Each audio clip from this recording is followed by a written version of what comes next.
Bismillahirrahmanirrahim. Assalamualaikum warahmatullahi wabarakatuh. Allahu Akbar, Allahu Akbar, Allahu Akbar, Allahu Akbar, Allahu Akbar, Allahu Akbar, Allahu Akbar, Allahu Akbar, Allahu Akbar. La ilaha illallah, Allahu Akbar. La walillahil hamd. Alhamdulillahilladzi arzaqana rizqan halalan tayyiban wa at'amana ta'aman minal ma'kulat wal mashrubat wa nahana 'anil muharramat wal muskiratil mukhaddirat. Asyhadu an la ilaha illallah wahdahu la syarika lah wa asyhadu anna Muhammadan abduhu wa rasuluh sallallahu alaihi wasallam la nabiyya wa la rasula ba'da. Allahumma salli wa sallim ala hadzal nabiyil karim wa ala alihi wa ashabihi wa man tabi'ahum bi ihsanin ila yaumiddin. Fa ya ibadallah, inni usikum wa iyya bittaqullah faqad fazal muttaqun. Ya ayyuhalladzina amanu taqullaha haqqa tuqatih wa la tamutunna illa wa antum muslimun.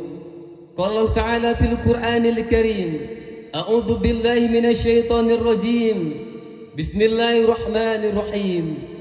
Man 'amila shalihan falinafsihi wa man asaa fa'alaiha wa ma rabbuka bizzallamin lil 'abid.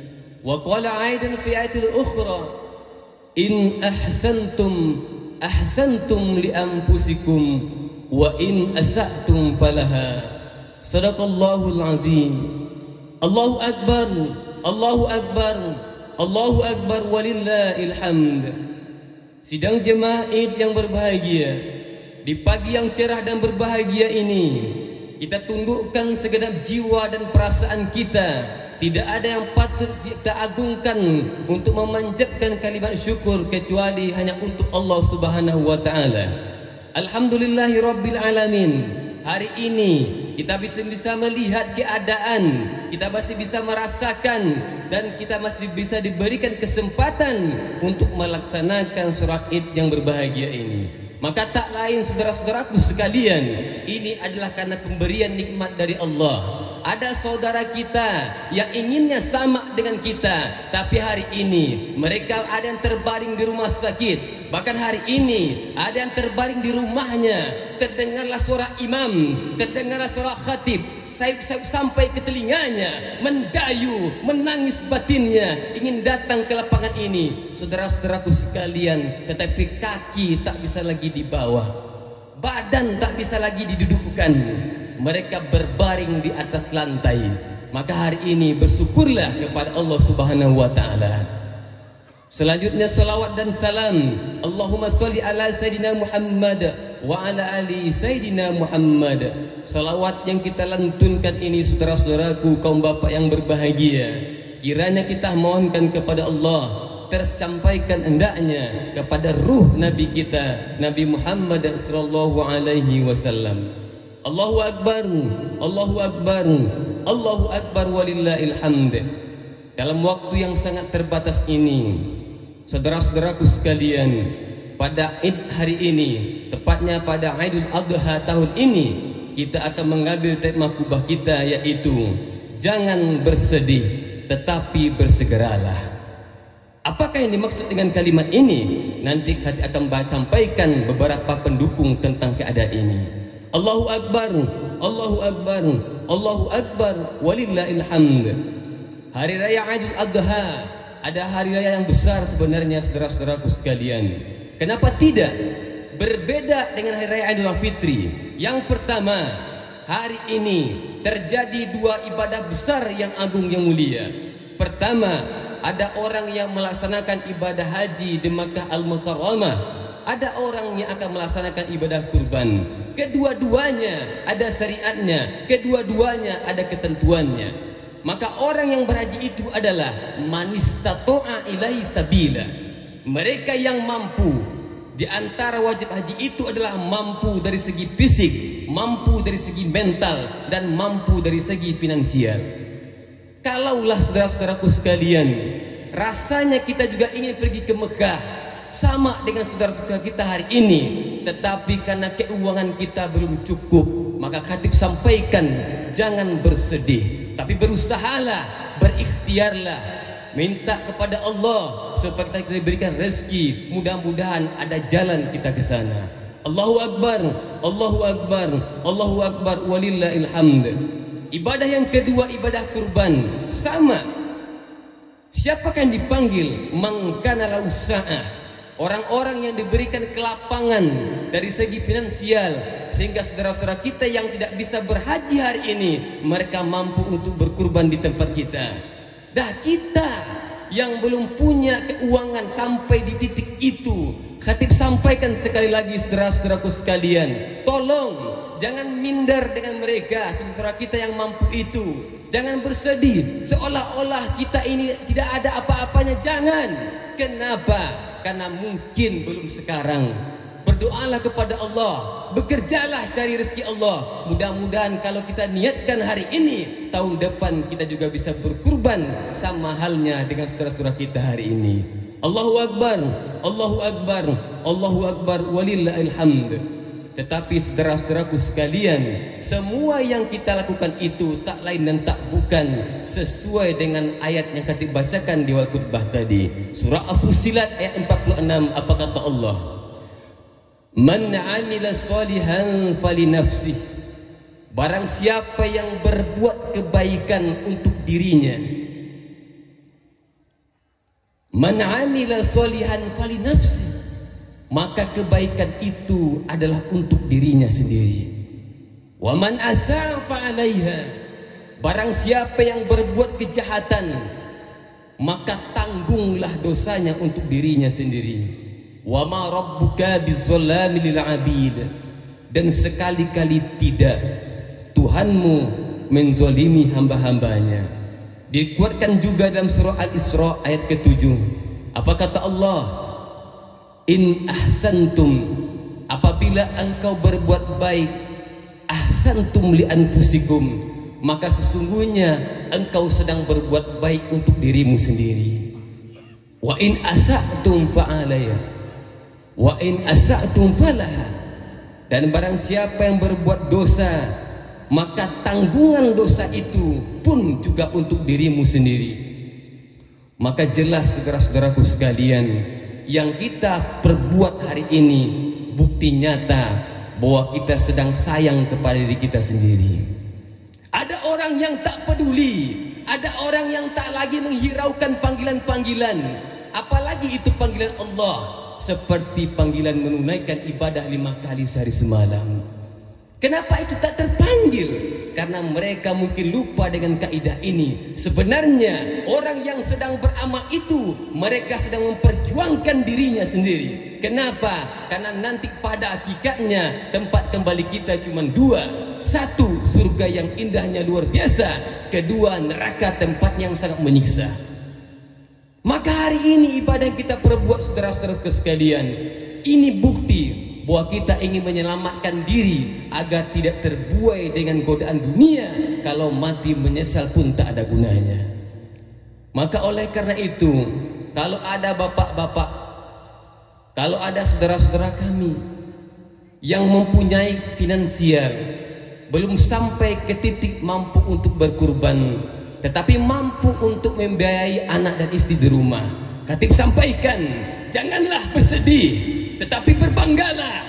Lihatlah hadis dalam kitab Sahih Bukhari bab iman nomor 45. Apa kata Rasulullah? An Abi Mas'ud anin Nabi sallallahu alaihi wasallam qala idza anfaqa ar-rajulu ala ahlihi yahtasibuha fahuwa lahu sadaqah. Dari Abu Mas'ud, Nabi SAW bersabda, katanya, apabila ada seorang laki-laki yang memberikan nafkah kepada keluarganya, yahtasibuha, dengan ikhlas mereka memberikan kepada anak, dengan ikhlas dia berikan kepada istrinya, fahuwa lahu shadaqah. Maka pahala nafkahnya itu, kata Allah, kata Rasulullah, sama pahalanya dengan sedekah. Maka setiap hari diberikan anak belanja sekolah, setiap hari diberikan istri untuk beli sambat, maka berikan itu dengan ikhlas. Jangan berikan merasa rugi, seolah-olah tak bisa beli rokok dengan memberikan anak uang sekolah, seolah-olah tak mampu lagi beli rokok untuk beli sambal. Jangan, apalagi memberi anak dan istri dengan perasaan kita dirugikan.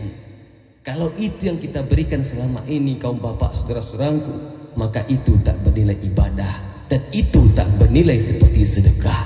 Maka oleh karena itu, kalau ada yang tersinggung dengan hal demikian, rubahlah. Sedikit yang ada berikanlah ke anak, sedikit yang ada berikanlah ke istri, tetapi berikanlah dengan ikhlas. Maka setiap nafkah yang kita berikan ke anak, setiap yang diberikan ke istri itu nilainya sama dengan sedekah, kata Rasulullah. Maka jangan bersedih kalau kita belum mampu berkurban, tetapi bersedihlah kita memberikan kepada anak dan istri tetapi tidak dengan ikhlas. Allahu Akbar, Allahu Akbar, Allahu Akbar walillahil hamd. Maka oleh karena itu, biarkanlah itu terjadi. Tetapi bagi siapa semua kita hari ini, jangan berlarut, tetapi bersegeralah. Kita diberitahu oleh Rasulullah dari hadis diriwayatkan Imam At-Tirmizi, apa kata Rasulullah? Badiru bi'amali sab'an. Bersegeralah kalian beramal, kata Rasulullah, sebelum datang 7 perkara yang menghampirimu. Hal tantazruna illa, apakah yang kalian tunggu lagi, kata Rasulullah? Tunggu apa lagi?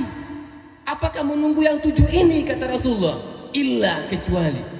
Maka maksud hadis ini, kaum bapak saudara-saudaraku sekalian, bersegeralah beramal. Janganlah engkau beramal, kata Rasulullah, sampai 7 perkara ini datang menjumpaimu. Kalaulah ini datang kepadamu, kata Rasulullah, maka kamu akan sulit untuk beribadah, maka kamu akan terganggu untuk beramal, bahkan kamu tak mampu untuk beramal. Maka oleh karena itu, ingatlah yang 7 ini, saudara-saudaraku sekalian. Apa itu? Yang pertama, kata Rasulullah, fakron munsian, kemiskinan yang menjadikan kita lupa kepada kewajiban. Selama ini kita hidupnya aman-aman saja, tak peduli kepada Allah. Tetapi ketika miskin melanda, tak ada yang dimakan, nasi tak ada, beras tak ada, baru ingat Allah. Kalau itu terjadi, kata Rasulullah, maka kamu akan sulit untuk beribadah, kamu akan sulit untuk beramal. Yang selama ini kamu punya banyak uang, kamu tak mau sedekah, sekarang tak ada lagi, kamu minta-minta yang demikian, kata Rasulullah. Maka ketika kemiskinan melandamu, kamu akan sulit untuk beramal. Maka oleh karena itu, saudara-saudara sekalian, sebelum posisi ini datang kepada kita, beramallah. Kalau ini terjadi, kamu akan disibukkan untuk mencari nafkah, bertahan hidup, kata Rasulullah. Terkadang pergi pagi pulang malam, kadang-kadang tak sholat 5 kali semalam, sibuk mencari uang. Kenapa? Karena jeritan kemiskinan yang datang kepadamu.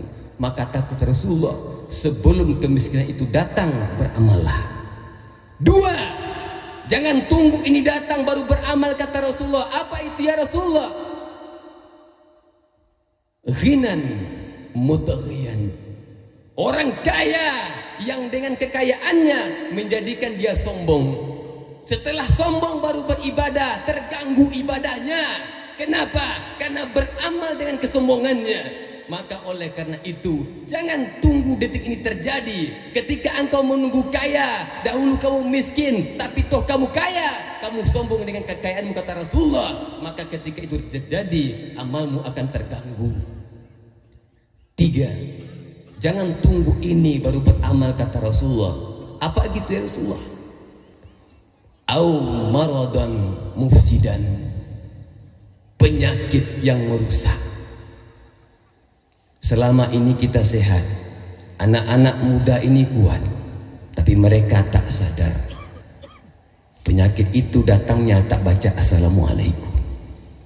Orang-orang yang sehat, mau dipakainya badannya ini untuk beramal. Tapi ketika datang stroke, baru ingat Allah. Ketika tak mau lagi dibawa kaki ini, baru ingat ibadah.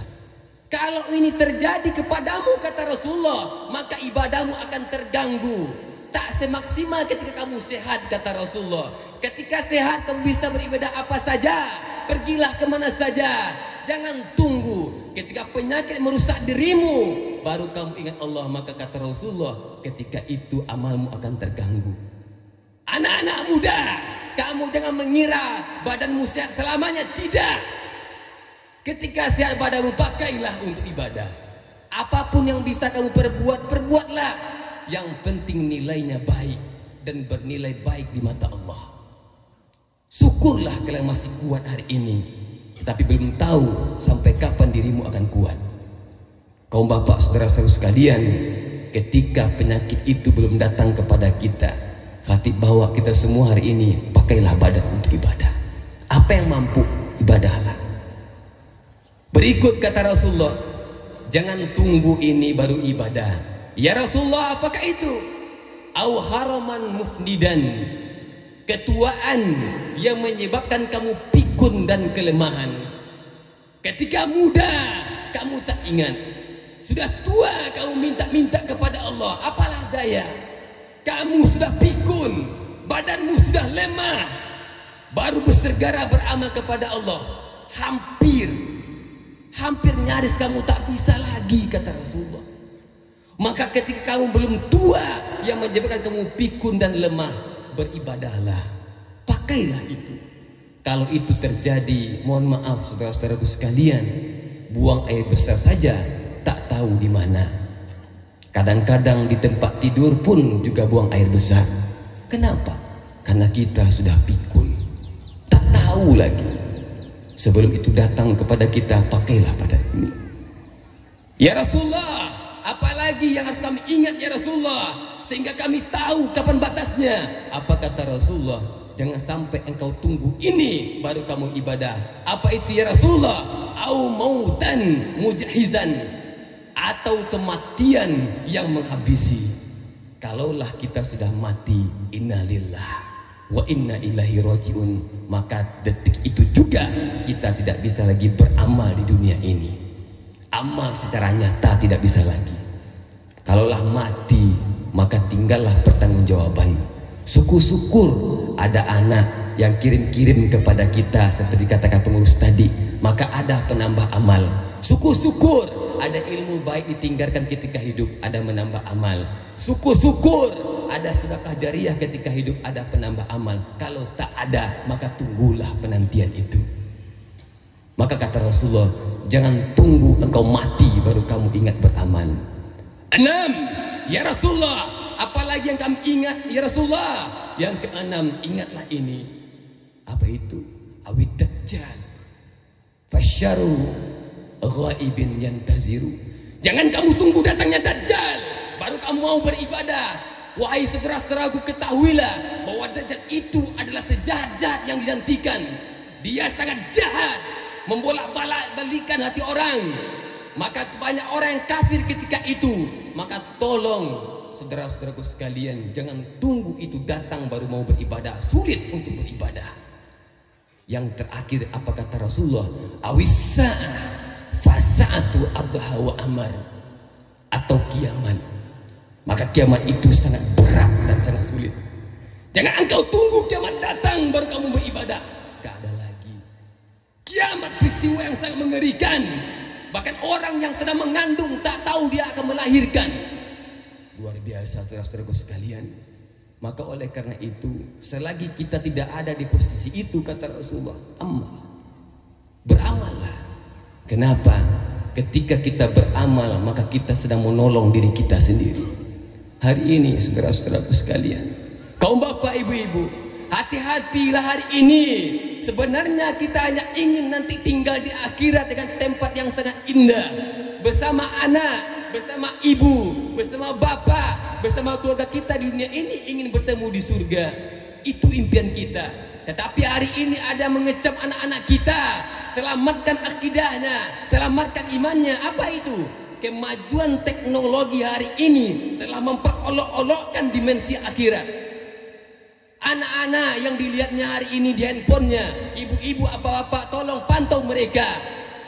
Ibu-ibu guru di sekolah menyampaikan bahwa akhirat itu nyata adanya, bahwa tempat yang sangat mengerikan, tempat penyiksaan orang berdosa yang disebut dengan neraka. Tempatnya mengerikan, dahsyatnya luar biasa, meleleh otaknya, hancur ke bawah, tumbuh lagi, diazab berulang kali.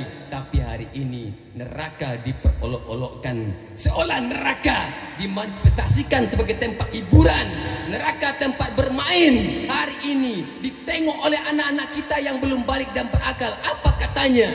Ternyata neraka itu tidak mengerikan. Selamatkan imannya, selamatkan imannya. Neraka diberikan tempat termasya hari ini. Itu sangat luar biasa, bapak-bapak, ibu-ibu.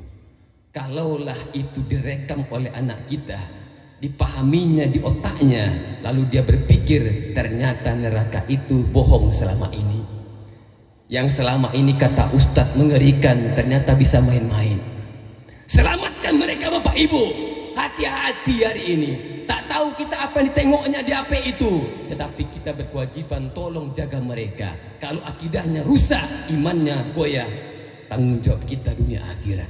Hari ini bukan main, bapak ibu. Akhirat menjadi bahan perolok-olokan. Allahu Akbar, Allahu Akbar, Allahu Akbar, walillahil hamd. Maka hari raya Idul Adha ini, mari sama-sama kita tingkatkan ibadah, tingkatkan amal, bapak ibu. Termasuk khatib hari ini. Mintalah kepada Allah, minta rezeki yang luas dan banyak, diberikan kesehatan. Kita ingin pula lah rasanya sama dengan saudara-saudara kita hari ini. Kalaulah belum mampu untuk berhaji, setidaknya kita bisa juga ingin berkurban di tahun depan. Niatkan dari sekarang, mudah-mudahan Allah bukakan jalannya. Fa'tabiru ya ulil absar la'allakum tuflihun.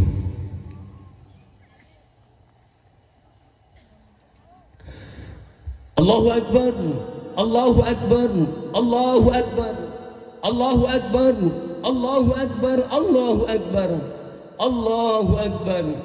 La ilaha illallah, Allahu Akbar, Allahu Akbar, walillahil hamd. Alhamdulillahi rabbil alamin, hamdan syakirin, hamdan na'imin, hamdan yuafi ni'amahu wa yukafi'u mazidah. Ya Rabbana lakal hamd kama yanbaghi li jalali wajhikal karim.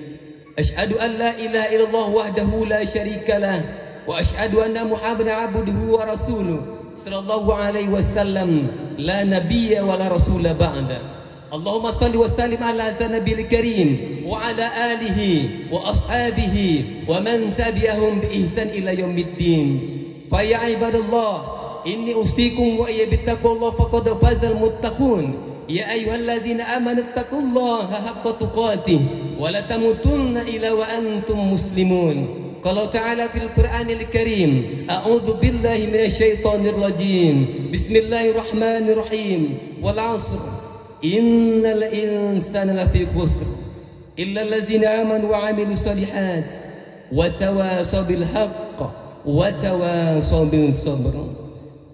Jemaah yang berbahagia, di khutbah yang kedua ini kita simpulkan bahwasanya ketika kita sayang kepada diri kita sendiri, ketika kita sayang kepada anak, ketika kita sayang kepada keluarga, maka tolong ku anfusakum wa ahlikum naro. Peliharalah diri, peliharalah keluarga dari api neraka. Apapun bentuk ujiannya, apapun bentuk kodoannya, tolong pantau-pantaulah mereka. Jangan sampai kita terledor, akhirnya terlambat menyelamatkan akidahnya, terlambat menyelamatkan keimanannya. Ini tanggung jawab kita bersama, bapak-bapak, ibu-ibu, jemaat yang berbahagia. Ingatlah, tak selamanya kita tinggal di dunia, tapi selama-lamanya kita tinggal di akhirat. Innallaha malaikatahu yusholluna 'alan nabi, ya ayyuhalladzina amanu shollu 'alaihi wa sallimu taslima. Allahumma sholli ala sayyidina Muhammad wa ala ali sayyidina Muhammad kama shallaita ala sayyidina Ibrahim wa ala ali sayyidina Ibrahim wa barik ala sayyidina Muhammad wa ala ali sayyidina Muhammad kama barakta ala sayyidina Ibrahim wa ala ali sayyidina Ibrahim fil alamin innaka Hamidum Majid. Allahumma ighfir lil muslimina wal muslimat wal mu'minina wal mu'minat al ahya'i minhum wal amwat innaka samiun qaribun mujibu da'wat. Amin ya qadiyal hajat. Allahumma ij'al jam'ana jam'an marhuma wa tafarraqana ba'da hadza tafarruqan maradiyah. Allahumma khtim lana ajalana umurana bi husnil khatimah wa bi qawli la ilaha illallah wa la takhtim lana ajalana umurana bi syu'il khatimah. Ya Allah, ya Ghaffar, yang Maha Pengampun, pandanglah kami yang hina ini ya Allah. Banyak dosa mata, dosa tangan, dosa pemikiran yang kotor, dosa hati yang rusak. Ya Allah, pandanglah kami yang berdosa ini. Terimalah tobat kami ya Allah. Kami ingin mati meninggalkan dunia ini dalam keadaan sudah Engkau ampuni ya Allah. Berapa banyak dosa yang kami perbuat selama ini, kami tidak tahu ya Allah. Entah dosa mana yang telah Engkau ampuni, kami tidak tahu ya Allah. Ya Allah, peliharalah anak, istri kami dari sisaan api neraka-Mu ya Allah. Selamatkan kami ya Allah. Bukakan hati saudara-saudara kami, ibu bapak kami, anak-anak kami, istri kami, suami kami yang sampai hari ini ya Allah belum terbuka hatinya untuk beribadah kepadamu. Lunakkan hatinya ya Allah. Ajarkan mereka ya Allah, sehingga kami bisa memberikan nasihat kepadanya ya Allah.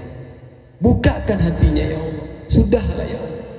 Berlarut-larut mereka tak sembahyang ya Allah. Berlarut-larut mereka tak mau diajak sholat. Kalau seandainya mereka mati dalam keadaan itu ya Allah, betapa malangnya dirinya ya Allah. Ya Allah, ya Rahman, kami mohon kepada Engkau ya Allah, ajarkan kami kebaikan, tegurlah kami dalam kejahatan ini ya Allah, sehingga kami ingin berpulang kepadamu. Lidah ini mampu mengucapkan la ilaha illallah. Ya Allah, akhirnya tidak ada tempat yang mengadu kecuali hanya mengadu kepadamu. Tidak ada tempat untuk meminta kecuali hanya meminta kepadamu ya Allah. Ya Allah, akhirnya kabulkanlah doa kami ini. Rabbana atina fid dunya hasanah wa fil akhirati hasanah wa qina azabannar. Subhana rabbika rabbil izzati amma yasifun wa salamun alal mursalin walhamdulillahi rabbil alamin. Assalamualaikum warahmatullahi wabarakatuh.